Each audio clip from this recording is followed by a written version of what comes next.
자,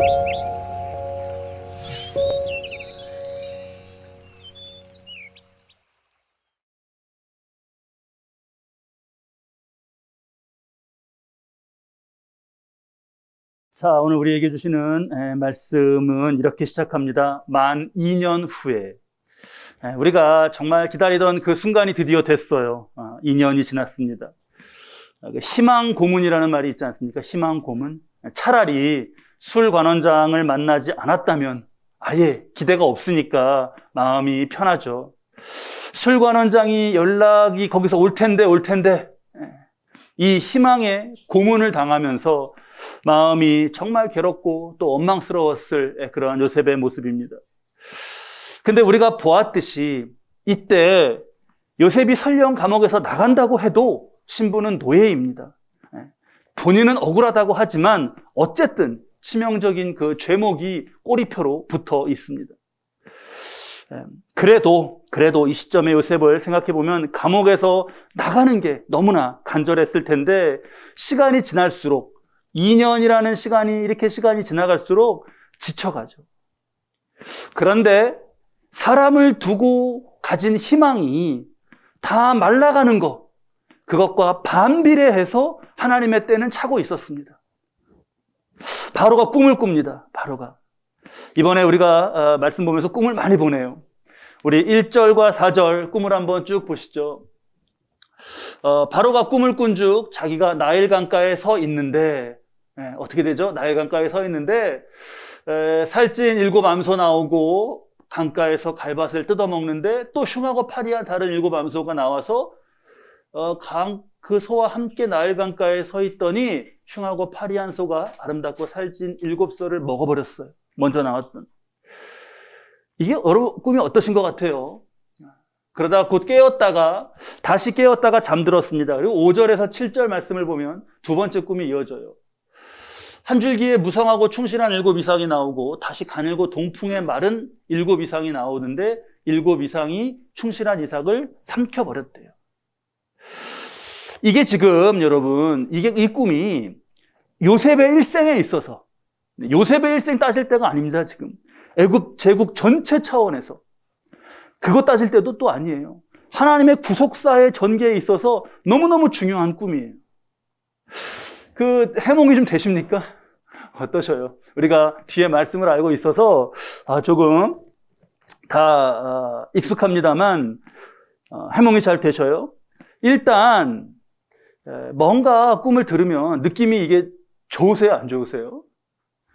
느낌이 별로 좋지는 않아요. 느낌이 좋지는.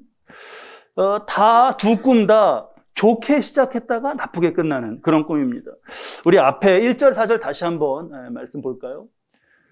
지금 바로가 꿈을 꾼 중 자기가 나일강가에 서 있었어요. 나일강가에 서 있는 거예요. 나일강은 6,650km입니다. 무려 6,650km예요.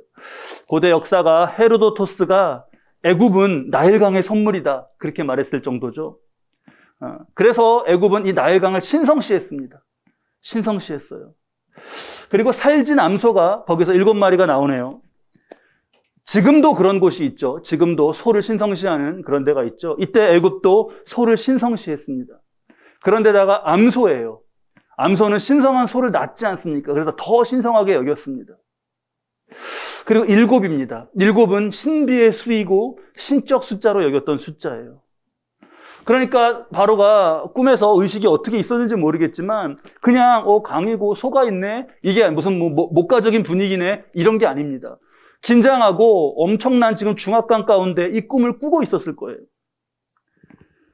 근데 이어서 4절에 흉하고 파리한 소가 나타나죠. 그리고 앞에 7소를 잡아먹습니다. 여러분, 소가 뭐를 먹고 살죠? 소는 풀을 먹고 사는 초식동물이에요. 근데 육식을 지금 하고 있어요. 그것도 자기 동족을. 이게 어떻게 굉장히 끔찍하고 기분이 좋지 않고 이상합니다. 다시 또 우리 5절을 보면 무성하고 충실한 7 이삭이 나왔죠. 6절에 동풍에 마른 7 이삭이 나옵니다. 동풍은 이렇게 그냥 뭐 이쪽 방향에서 부는 바람이라는 의미가 아니에요. 애굽에서의 동풍은 그 위에 사막, 그 광야에서 뜨겁게 불어오는 바람입니다. 그게 며칠 동안 이어지면 곡식들은 다 말라요. 죽습니다. 바로가 다시 놀라서 깨고 이번에는 잠들지 못해요. 너무 끔찍한 거예요. 그래서 8절에 번민하며 점성자들, 현인들을 비상소집했습니다. 자, 근데 풀지를 못하네요. 풀지를. 바로는 불안에 휩싸였는데 도대체 이게 무슨 의미인지 아무도 모른다. 그 왕실에서 꿈을 풀고 하는 그런 부서가 따로 있다고 말씀드렸죠. 거기는 제국에 이 돈을 들여서 지금 사람들 몇십 명을 두고 이걸 하기 위해서 계속해서 유지해 왔던 곳이에요. 근데 이렇게 중요한 꿈을 꿨는데 아무도 모르겠다 그러면 이 시대는 그 사람들 다 죽는 거죠. 가족까지도 피바람이 불 수 있는 그런 정말 중대한 일이 일어났습니다. 자, 이래요 지금 애굽의 상황이. 근데 참 하나님이 일하시는 건데 제가 표현이 좀 그렇습니다만 이게 굉장히 드라마틱하고 또 굉장히 재밌습니다. 뭐냐 하면 이게 지금 다 발칵 뒤집혔어요. 근데 감옥에서 요셉이 이거를 아나요 모르나요? 전혀 모릅니다.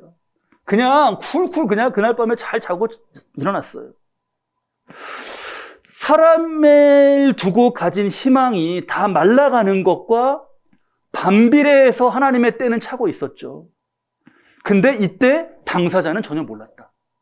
이게 우리에게 많은 그런 교훈을 줍니다. 이 하나님의 섭리를 깊이 묵상하게 해요. 아, 하나님의 일해 가신 가운데 이렇구나. 이 꿈을요, 이 중요한 꿈을 바로에게 하나님이 주셨어요. 바로에게. 저도 몰라요. 저도 모르는데 바로에게 줬습니다. 아, 이렇게 하시네요, 하나님이. 근데 이걸 요셉이 꾸었으면 어떨까요? 요셉은 잘 아니까. 요셉이 이 꿈을 꾸었으면 어떨까요?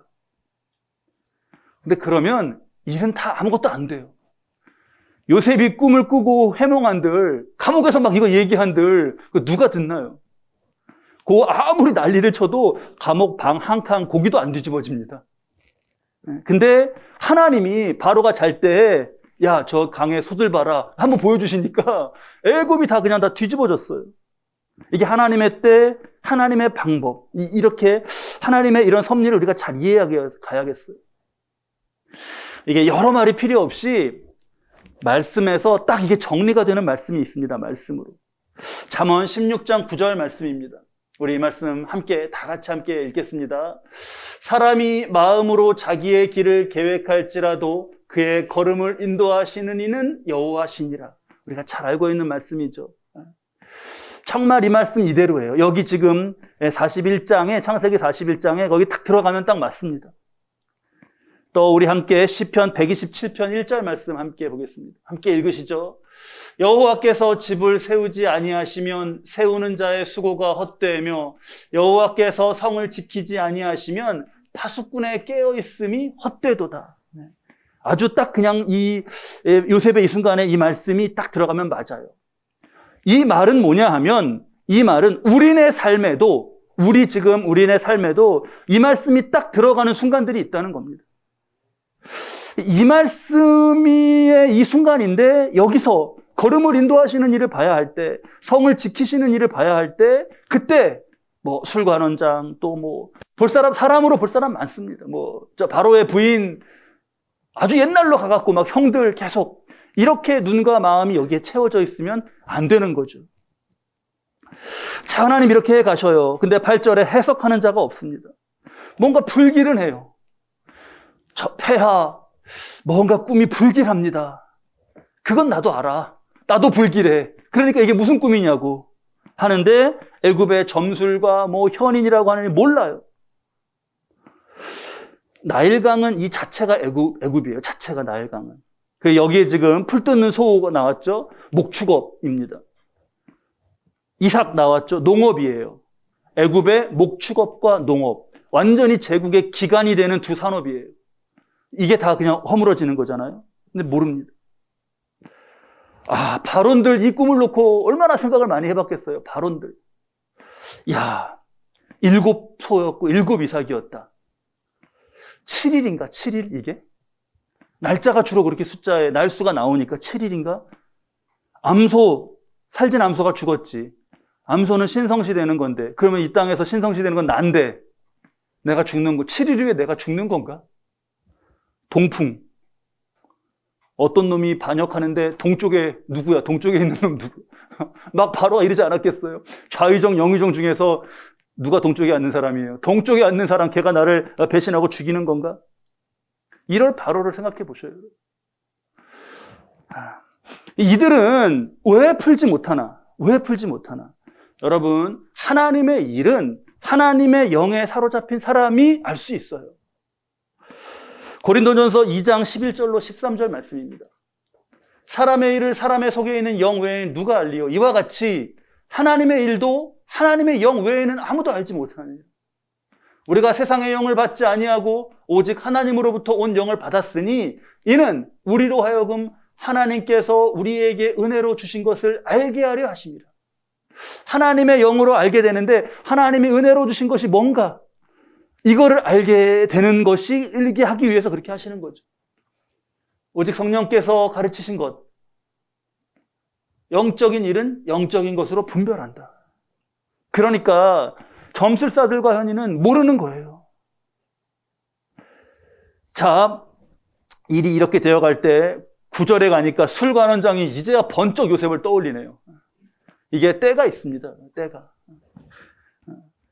괜히 때도 아닌데 술관원장이 막 어떻게 나서 어떻게 뭔 수를 냈다. 애굽에서 뭔 수를 내갖고 요셉을 감옥 밖에 꺼내놨다. 그래도 우리 지난주에 봤지 않습니까? 그래도 요셉은 뭐예요? 노예예요, 노예. 몸은 뭐 이렇게 자유겠지만 어디 일할 곳도 살 곳도 없는 삶이 자유롭지 않습니다. 이때 이게 더 귀한 섭리죠. 그래, 술관원장의 얘기를 듣고 14절에 바로가 사람을 보내서 요셉을 불러요. 그들이 급히 그를 옥에서 내놓은지라. 그렇게 안 되던 건데, 그렇게 힘들던 건데, 이러면 뭐 법적이거나 뭐 행정적이거나 그런 절차가 아무 필요 없는 거죠. 넌 왜 그래? 왜 데리고 나가려고 그래? 그럼 비켜, 그러면 됩니다. 비켜. 제가 예전에 미국에 있을 때 그런 장면 본 적 있어요. 그때 당시에는 잘 몰랐는데 나중에 설명 들으니까 그렇더라고요. 경찰이 어떤 사건, 이게 폴리스 라인 치고 조사하는데요. FBI가 뒤에 오더라고요. 근데 그게 제가 그거 보면서 세상적으로 굉장히 멋있게 느껴지더라고요. 경찰이 뭐 꼼짝도 못하게 누구도 못 들어오게 해요. 근데 몇 사람이 이렇게 그건 그냥 일반인인 줄 알았어요. 그 폴리스 라인 안으로 막 들어가길래. 청바지 입고 막 그랬거든요. 그리고 뭐 그렇게 막 어떤 막 요원들처럼 안 보여요. 근데 들어가면서 그거를 이렇게 보여주니까 그 경찰들, 그 막 삼엄하고 이랬던 사람들이 싹 물러가더라고요. 그러면서 FBI가 이제 그걸 담당을 하더라고요. 사람을 보내어 요셉을 부르매 그들이 급히 그를 옥에서 내놓은지라. 그리고 저는 참, 이 말씀이 너무 감동적이에요. 거기 보면 급히 옥에서 내놓은지라. 요셉이 곧 수염을 깎고 그의 옷을 갈아입고. 요셉이 옷을 갈아입어요. 여러분, 의전팀에서 요셉을 준비시키는데 수염을 깎고 바로 앞에 서기에 합당한, 그럼 뭐예요? 최고의 옷이죠. 최고의 옷을 요셉에게 입히는 거예요. 지금까지 여러분, 요셉은 번번이 옷이 벗겨졌죠. 형들에 의해서 채색 옷이 거칠게 벗겨졌죠. 보디발의 아내의 손에서 벗어날 때 그 총무가 입는 겉옷도 다 벗겨졌습니다. 자, 그런 옷들은 벗겨져야 돼요. 그런 요셉에게 이제 하나님이 옷을 입히시는 거예요. 여러분, 우리가 사람이 벗겨버릴 수 있는 옷에 너무 매이지 말아야 됩니다. 사람이 벗겨도 두려워 말고 하나님이 입히시는 옷, 그걸 우리가 사모해야겠어요. 그러면 하나님 그렇게 옷 입히시는 자가 어떤 모습인가, 이게 우리의 도전이 되는 거죠. 그 모습을 딱 보여주는, 길게 말씀도 안 하세요. 요셉을 두고 길게 말씀도 안 하세요. 15절 16절 말씀입니다. 그 모습이 어떤가 보셔요. 바로가 요셉에게 이르되 내가 한 꿈을 꾸었으나 그것을 해석하는 자가 없더니 들은즉 너는 꿈을 들으면 능히 푼다 하더라. 요셉이 뭐라 그래요? 우리 16절 말씀 함께 읽을까요? 요셉이 바로에게 대답하여 이르되 내가 아니라 하나님께서 바로에게 편안한 대답을 하시리이다. 이 너무 멋있지 않습니까? 이 말이 너무 멋있지 않아요? 이 짧은 순간에, 결국 짧은 순간에, 짧은 말 가운데 그가 어떻게 살았는지, 그 안에 있는 게 뭔지가 드러나는 거예요. 옷 속에 있는 그의 영혼, 그 속에 천귀한 믿음이 이렇게 옷에 안 가려지고 드러나고 있어요. 이게 어떠한 역경과 환난 가운데서도 정말 무겁게, 요셉이 무겁게 믿음을 지켰지 않았습니까? 그런 그에게 하나님이 존귀한 옷을 입히신 겁니다. 이게 속이 없으면서 겉만 좋은 옷을 찾으면 우리가 안 되죠. 요셉의 속에는요, 노예의 위축됨이 없어요. 지금 바로 앞인데. 바로 앞이면 누구든지 다 엎드리고 다 이러는데 노예의 위축됨이 없습니다. 죄수의 어두움이 없어요. 당당합니다. 어떻게 이럴 수가 있죠? 너 꿈을 잘 푼다며? 내가 아니라 하나님께서 바로에게 편안한 대답을 하실 거. 어떻게 이럴 수 있죠? 이게 보디발의 집에서 종으로 살았을 때 거기에 종으로서 길러진 태도가 아니지 않습니까? 이 태도는. 감옥의 죄수로 살 때 죄수의 정체성을 가지고 이렇게 살았으면 이런 모습이 나오지 않습니다. 그 어떤 순간이었냐, 어떤 상황이었냐가 아니라 그게 어떤 순간이든 나는 하나님이 나와 함께 하신다. 하나님과 살며 길러진 충만함이죠. 당당함이죠. 빛입니다. 이게 요셉의 옷도 굉장히 멋있었겠지만 이 영성이 그 속에서 더 빛을 내고 있어요. 어떤 분이 여기서 요셉이 하나님께 영광을 돌렸다고 이렇게 해설을 다셨더라고요. 근데 그런가요? 하나님께 영광을 우리가 돌리고 말고 하나님의 영광은 이미 어차피 영광은 다 하나님의 것이니까. 더 좋은 표현은 요셉이 이 순간에 정말 진실하죠. 이게 지금 영광을 돌리고 그런 말이 아니라 사실 아닙니까? 내가 아니라 하나님께서 바로에게 편안한 대답을 하시리이다. 편안한 대답을 한다. 편안한 대답이라는 거는 쉬운 말로 말해줄 것이다. 아니면 듣기 좋게 이렇게 하나님이 대답해 줄 것이다가 아닙니다. 이게 편안은 지금 우리가 잘 알고 있는 그 샬롬이란 말이에요. 샬롬. 그래서 어떠한 해결되지 않은 그런 문제가 답답함이 없는 그런 이렇게 뚫려 있는 상태예요. 그러니까 하나님이 네가 지금 엄청 번민하고 있는 그 의미를 분명하게 아무것도 궁금증이 남지 않게 딱 알려주실 거야 라는 거죠. 요셉은 이게 지금 바로가 꿈을 꿨다 그러고 지금 자기를 막 데려가고 막 이러는 것 가운데 이게 하나님이 일을 하시는 거구나. 하나님이 뭔가를 얘에게 알려주셨구나. 그걸 알았던 거예요. 그러니까 하나님이 꿈을 주셨으면 아무도 몰라도 하나님은 알죠. 그렇잖아요? 근데 요셉이 나한테 말하라 그러는 거는 요셉은 어떻게 아는 거예요? 그만큼 요셉은 하나님을 가까이 느끼며 하나님의 일에 가심과 이것을 분별하는 것에 있어서 분명한 확신이 있었던 거예요. 하나님이 아시면 내가 그것을 말씀드릴 수 있다 이렇게요. 그러니까 요셉은 감옥 안에 산 게 아니라 하나님 안에 살았습니다. 보디발의 집 안에 산 게 아니라 하나님 안에 살았어요. 그래서 인간이 준 억울함, 거기에 갇힌 그런 그늘이 없습니다. 감옥에 갇혀 있는 사람의 어두움이 없어요. 하나님 안에 있는 사람의 빛과 담대함이 있죠. 여기서 딱 드러나요. 빛과 담대함이. 여러분, 우리 하나님과 함께 우리가 어떤 곳에 살든지 어떠한 상황 가운데 있든지 하나님과 함께 사시기 바랍니다. 거기에 그 환경이 아니라 하나님과 함께. 우리의 삶에도 꼽아보자면, 분류해보자면 나를 판 형들 같은 있잖아요. 그런 사람들이. 보디발의 아내 같은, 보디발 같은, 술관원장 같은, 떡관원장 같은 그런 이들이 다 있습니다. 우리 삶에도. 그런데 말씀이 있는 우리는 적어도 그 사람 단위의 차원에서 이건 마음 다 뺏기고 거기다 소망 다 걸고 그랬다 좌절하고 그러지 말아야 돼요. 다른 사람이 어떤가 보는 것보다 더 중요한 건 내가 어땠나입니다. 내가. 그보다 더 중요한 건 하나님은 어떠신가요? 미숙할수록 그러니까 첫 번째 다른 사람 때문이라는 게 많아지는 거죠. 미숙할수록. 여기 딱 맞는 게 그 알코올 중독자의 두 아들 아닙니까? 알코올 중독자 아들, 알코올 중독자 됐어요. 아버지 때문에 나 이렇게 됐다. 근데 또 다른 아들은 정신과 의사가 됐습니다. 내가 이런 아버지를 위해서 무엇을 할 수 있는가? 똑같은 세팅이에요. 상황은 똑같습니다. 하나님을 더 그 다음에 위에 하나님을 크게 볼 수 있어야죠. 요셉은요, 이제 눈앞에 바로가 크게 보이지가 않아요. 예의를 안 갖추고 뭐 이렇게 존중하지 않고 삐딱하게 이렇게 바라보고 그랬다는 게 아닙니다. 잘 그렇게 했겠죠. 근데 제국의 황제라고 해도 무슨 결정자로 보이는 게 아니에요. 그래서 15절에 내가 꾸었다, 너는 잘 푼다. 이거 인간 차원에서 나 너를 얘기할 때 요셉은 위에서 하나님을 얘기하잖아요. 하나님이 속 시원하게 알려주실 겁니다. 이것을 우리가 믿음의 본으로 잘 새겨야겠습니다. 바로가 꿈을 다 다시 얘기했어요. 그러자 그 꿈을 다 쭉 들었던 요셉이 우리 25절 말씀이죠. 25절 말씀. 바로 딱 이렇게 얘기해요. 요셉이 바로에게 아뢰되 바로의 꿈은 하나라. 두 개 꾼 거 그건 하나입니다.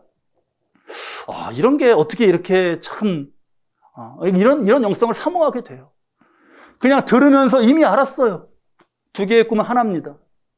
두 개로 보여주신 것은 하나님이 그 일을 하실 것이고 속히 하실 것이기 때문에 그렇게 하실 겁니다.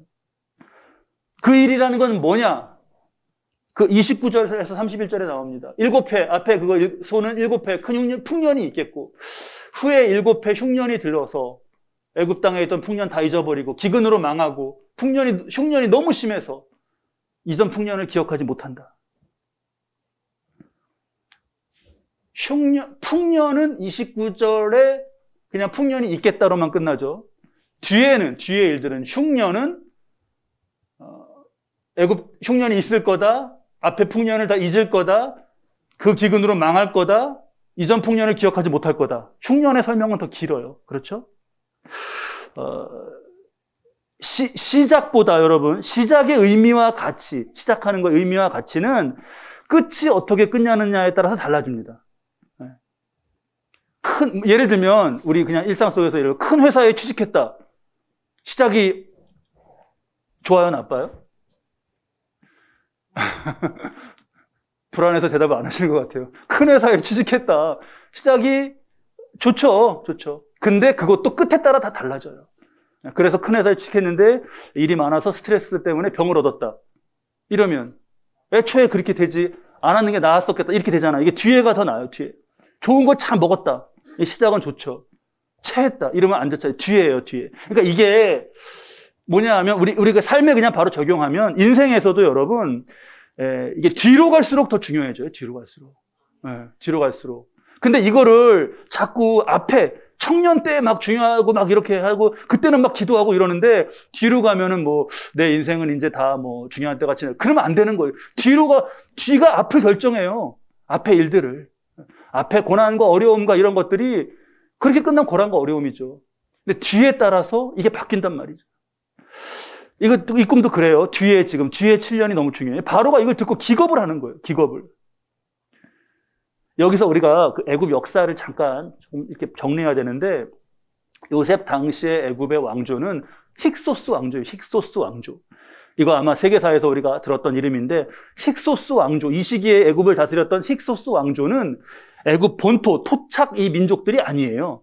외부에 와서 바로가 되고 지배 세력이 됐던 이 외부 세력, 그러니까 뭐 중국도 왜 청나라 그러면은 만주족이 와갖고 거기 다스리고 그랬었지 않습니까? 그러니까 한족의 입장에서는 외부에서 이렇게 다스리고 그랬던 시기였던 거죠. 힉소스 왕조도 그렇습니다. 셈족이 와서 100년, 150년 이때를 다스렸던 기간이에요. 그러니까 토착 세력, 토착 민족은 기분이 좋습니까? 안 좋습니까? 안 좋죠. 힉소스 이거를 몰아내야 된단 말이에요. 근데 풍년에는 좋지만 흉년이 들었다. 뭐가 안 좋다. 그러면 빌미가 너무너무 좋죠. 너무너무 좋아요. 이때 바로 뒤집어지는 거예요. 나중에 힉소스 왕조가 다 끝난 다음에 나중에 저 뒤에 가면 다시 본 민족이 왕조를 이을 때 힉소스 때 있었던 일 역사 지우기에 들어가요. 지금도 힉소스 왕조 시절의 일들은 다른 왕조 때보다 기록이 많이 안 남아 있습니다. 얼마나 막 다 그걸 지운 거예요, 앞에 그거를. 지금도 이런 역사는 반복되지 않습니까? 우리도 겪고. 그 출애굽기 1장 8절 말씀인데 우리 좀 더 뒤로 가보면 요셉을 알지 못하는 새 왕이 일어나 애굽을 다스리더니 요셉을 어떻게 알지 못해요? 이런 역사에 이런 일이 있었는데 이 말씀이 출애굽기 1장 말씀 8절 말씀이 왜 그러냐 하면 힉소스 왕조 때 이름 다 요셉이고 뭐고 다 그냥 다 지워버린 거예요. 그래서 그 뒤에 왕들이 아예 알지도 못해요. 자, 바로의 왕조. 지금 이 바로가 이거 지금 7년 풍년 뒤에 흉년 시작되면 그 한 8년 9년째 되면 벌써 다 이거 나라 망하게 된 왕조가 망하게 된 모두 절망에 빠졌죠. 여기서 이제 꿈의 끝은 그러니까. 근데 여기서 이제 이 지점에서 우리가 가장 크고 깊은 의미를 봐야 돼요. 이 요셉을 오늘 우리 말씀 가운데 가장 크고 깊은 의미. 아무도 지금 희망과 대책을 말하지 못합니다. 그건 꿈에도 없어요. 꿈에 대책이 안 나왔잖아요. 근데 이걸 해석하고 다물어졌던 요셉의 입이 다시 열리네요. 32절, 33절입니다. 하나님이 속히 행하시리다. 이거를. 뭘 행하는 거예요? 멸망이잖아요. 근데 33절에 다시 입이 열려요. 이제 바로께서는 명철하고 지혜 있는 사람을 택하여 애굽 땅을 다스리게 하시고 바로는 꿈의 풀이를 물었죠. 풀이 말해준 다음에 요셉은 더 나아가서 미래의 대책과 비전을 얘기하는 거예요. 33절에 지혜로운 인력을 선발하래요. 그래서 기구를 만들 비상대책위원회, 우리가 많이 부르는 뭐 비대위 이렇게 부르는 이거 특별히 만들어라는 거예요. 그 다음에 34절 가면 감독관 제도 20% 특별 세금 징수 7년 동안 특단의 조치들이죠. 35절, 36절 그거를 관리하는 걸 바로 직속기관으로 둬라. 그리고 곡물이 장기간 썩지 않도록 보관할 시설, 기간 시설을 만들고 거기다 비축해라. 이야, 이거 어떻게 이렇게 신속하게 대책을 말해요? 세금 20% 징수. 엄청난 건데요. 근데 뭐 워낙 풍년이니까 괜찮아요. 이 척척 제시하는, 요셉이 척척 제시하는 이게요. 국가의 인력 관리, 징세, 재정, 뭐 조직, 물류, 인프라 이런 게 다 들어간 일이에요. 이거를 한간 노예의 입으로 어떻게 이렇게 말할 수 있는 거예요? 이게 하나님 주신 지혜죠. 그러면 요셉이 이런 능력을 어디서 갖추게 됐죠? 무슨 대학원에서? 감옥대학원에서. 그러니까 지금 있었던 이 감옥의 2년이 실은 2년 과정으로 이걸 했으면은 요셉은 그 속에서 길었겠지만 짧지 않아요? 2년 만에 그 안에서 갇혀 있다고 생각한 곳에서 이렇게 하나님께서 자라게 하셨어요. 근데 여러분, 이게 말씀 들으시면서 질문이 혹시 마음 가운데 생기셨나 모르겠어요. 하나님이 멸망하시게 하는 꿈이잖아요, 지금? 꿈이? 근데 이게 대책을 세운다고 해결이 될까요? 이게 궁금하지 않으셔요? 꿈은 지금 그렇게 하는 걸로 끝났단 말이에요, 바로의 꿈은. 근데 뭘 대책을 세운다고 해결이 될까요? 그쵸? 그렇게 생각하게 돼요. 이미 꿈에서 끝났어요. 근데 지금 깊이 보자는 게 이겁니다. 요셉이 하나님이 자신의 삶에 행해 가시는 그런 섭리를 보면서 아주 깊이 해서 깨달은 게 있어요. 그게 뭐냐 하면 하나님이 보니까 위기를 통해서 일하시더라 이거예요. 하나님이 죽게 해놓고 일하시더라 이거예요. 이걸 요셉이 깨달은 겁니다. 노예로 팔렸을 때 있지 않습니까? 보디발의 아내가 누명을 씌웠을 때, 감옥에 자기가 갇혔을 때, 그때 죽는 일인데 그 속 보니까 길을 하나님이 내시고 가는 거를 본 거예요. 이게 우리 영성 가운데 깊어져야 되는 부분이죠. 요셉하고 제가 대화 안 해봤는데요. 이 점이 중요한 인사이트도 된 것 같아요. 그 한 가지가 뭐냐 하면 바로가 꿈을 꾸지 않았습니까? 근데 하나님이 바로에게 꿈을 주셨다는 건 그거는 하나님께서 멸망을 이미 결정하신 게 아니라 경고하신 게 아닌가? 이게 캐치를 한 거예요. 애굽을 멸망시키려면 그냥 그렇게 하면 되잖아요. 그렇죠? 왜 이걸 알려주셔요? 7년 풍년 이걸 왜 알려주셔요? 그리고 거기에 자기를 왜 부르셔요? 그냥 망하게 하면은 요셉도 필요 없고 아무것도 필요 없고 14년 후에 딱 망하면 되는 거잖아요. 그게 아닌 거예요.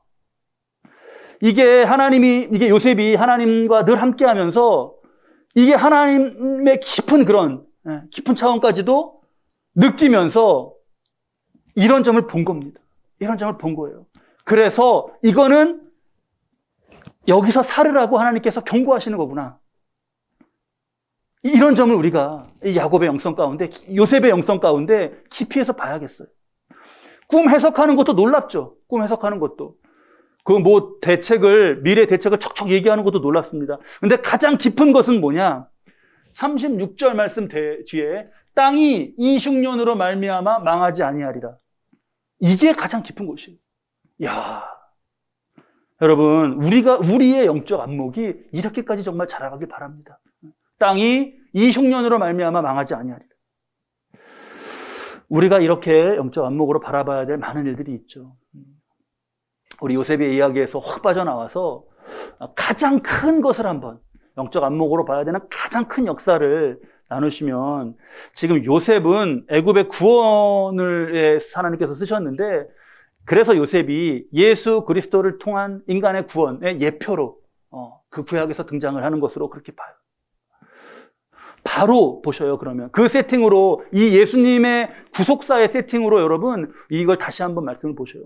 바로는 본인의 운명이 걸린 꿈을 꿨는데 몰라요. 그걸 꿈으로만 알아요. 이게 희미해요. 희미해. 그러니까 뭐만 남아요? 불안만 남아요. 감과 불안과. 세상의 지식이라고 하는 8절에 애굽의 점술가와 현인들, 세상의 지혜와 지식이 이걸 모릅니다. 그냥 뭐만 남아요? 뭔가 불안한데. 아침에 눈을 뜬 바로의 마음을 표현한 말이 8절의 번민입니다. 번민. 아침에 그의 마음이 번민하여. 이 번민 두 자가 다 말해주는 거예요. 하나님이 없는 인생, 하나님을 모르는 사람에게 인생이 뭐예요? 그냥 번민과 불안. 이 번민이 이게 앞에 마음이 번민하여 마음이 루하예요. 루하 영혼이지 않습니까? 이렇게. 번민은 팜이라는 단어, 번민이 팜이라는 단어인데 이게 재규형으로 쓰였어요. 그래서 어떤 의미가 되냐면 계속 그냥 스스로 영혼이 괴로운 거예요. 누가 어떻게 안 했어요. 그냥 그 영혼이 기본적으로 하나님을 모르고 이러면 기본적으로 그냥 영혼이 스스로 셀프로 이 환경과 뭐 이런 거 관계없이 괴로워요. 이게 뭐 다 상황은 저 사람 상황 다 좋은데 근데 그 사람은 그냥 공허하대. 또 답답하대요. 갑갑하대요. 불안함이 계속 든대요. 근데 우리 그렇게 보지 않습니까? 불안해. 내 이름은 불안해. 이런 가을이면 더하죠. 가을이면은 외롭고 남자의 계절 가을, 추남 그런 얘기 나오잖아요. 무슨 일조량이랑 다 이런 그 호르몬 관계 계통의 얘기가 있죠. 근데 남자만 그런 게 아니에요. 그 계절성 우울증을 앓는 이의 80%가 여성이라 그러네요. 근데 가을을 두고 그렇게 얘기해서 그렇지, 기본적인 인간의 이 번민에는요, 계절이 없습니다. 봄이나 여름에는 번민 안 할게요. 이 바로의 아침, 이게 지금 세상의 모습이에요. 그게 딱 영적으로 진단이 되는 거예요. 경희궁의 아침이 아니라 뭐의 아침이라고요? 바로의 아침이에요. 바로의 번민이에요. 좋은 데서 살고 저런 데서 사네. 그래도 거기 깨갖고 번민이에요. 이게 땅의 상태죠. 창세기 1장 2절 말씀입니다. 창세기 1장 2절. 땅이 혼돈하고 공허하며 흑암이 깊음 위에 있고 하나님의 영은 수면 위에 울려. 하나님의 영이 함께하지 않는 땅만 있는 상태가 바로 뭐예요? 혼돈, 공허, 흑암. 오늘 말씀에서는 30절에 그 기근으로 망하리라 그랬습니다. 그랬죠? 예수님이 죄를 행하는 인간의 마지막을 가르쳐 주신 것도 똑같아요. 누가복음 13장 3절 말씀인데, 너희에게 이르노니 너희도 만일 회개하지 아니하면 다 이와 같이 망하리라. 망하는 거예요. 그러면 오늘 말씀에 예수님 말씀도 다 똑같이 적용해 보죠. 예수님은 왜 망하는 거를 알려주시나? 망하라고 알려주시는 거예요? 망하지 말라고 알려주시는 거예요? 망하지 말라고 알려주시는 거죠. 망하지 말라고. 요셉을 통한 역사하신 것 똑같아요. 그러면 망하지 알고 살 길은 뭐냐? 살 길은. 요셉이 뭐 이렇게 하고 인력을 이렇게 하고 막 해서 살 길을 제시해 갖고 애굽이 이걸로 사는데 예수님이 말씀하시는 이 구속사에서 살 길은 뭐냐? 요한복음 11장 25절 말씀입니다. 우리 이 말씀 함께 읽으시죠. 예수께서 이르시되 나는 부활이요 생명이니 나를 믿는 자는 죽어도 살겠고, 여기에 살겠고가 나오는 거예요. 사는 거예요. 이걸로 요셉의 이걸로 망할 애굽이 안 망했죠. 예수님의 구원으로 망할 인간도 안 망하는 겁니다. 똑같습니다. 자, 하나님 이 시간에 요셉을 보여주시면서 또 우리가 여기서 나아가서 가장 큰 구원까지도 그런 의미를 깨닫게 하시면서 뭐예요? 지금 우리의 영적 시력을 길러가 주시는 거잖아요. 잘 보고 영적 시력을 잘 길러가야겠어요. 말씀을 잘 새기면서 어떤 일을 두고도 우리가 정말 잘하고 자라가서 하나님이 편안히 대답하시리라. 어떠한 일이나 어떠한 문, 야, 이것도 되게 큰 문제인데, 너 이거에 휩쓸려가. 그러한 파도라 할지라도 그것의 의미를 다 알고 어떻게 하는지 알 수 있는 하나님이 편안히 대답하시리라. 이것이 되고, 그 선하신 하나님 인도하심을 깊이 바라보면서 우리가 살아갈 수 있기 바랍니다. 다른 사람이 어땠나 보다 내가 어땠나. 내가 어떻게 해야 하나. 이거 중요하잖아요, 더. 그보다 하나님이 어떠신가를 알아가는 영적 지혜가 우리 이 가을에 더 깊어지시기 바랍니다. 그렇게 자라가는 요셉 앞에 하나님이 길을 내셨죠. 우리 교회, 가정, 일터 다 모든 관계들 가운데 정말 그 망하는 일에서도 살 길을 보는 데까지 자라가서 우리가 요셉의 형통을 오늘 우리의 삶의 자리에서 이어 살아가는 복된 모습 되시기를 주님의 이름으로 축원합니다.